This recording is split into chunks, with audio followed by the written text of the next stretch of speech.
We've been talking for years and years and years about needing to tackle climate change, and there's no way we can tackle climate change if every country isn't at the table. So this idea where there might be some countries that, because they're feeling the impacts of climate change, they're less developed, don't do their part, it just won't get us to the goal that we need to get to. So that's something we really do want to see.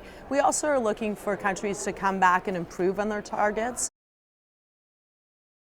Loss and damage, this is a big issue. So recognizing that certain countries are seeing the impacts of climate change, we certainly support that. What would be very difficult is to have unlimited liability that future generations, future Canadians would have to take on.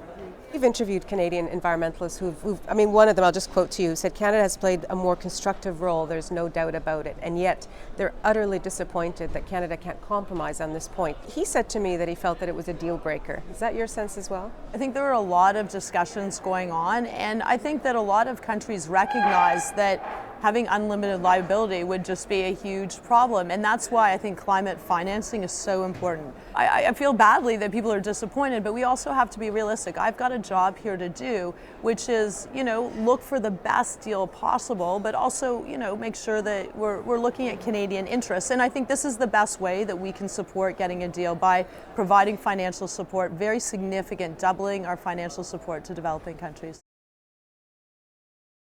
That sign that you sit behind that says Canada is white.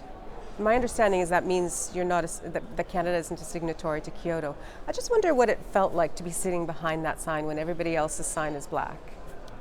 I'm very focused. I'm a forward-looking person. I don't focus on that sign. I focus on Canada is here, actively engaged, looking forward. We have a huge opportunity here. This is the challenge of our generation, and only, you sort of feel the weight of this.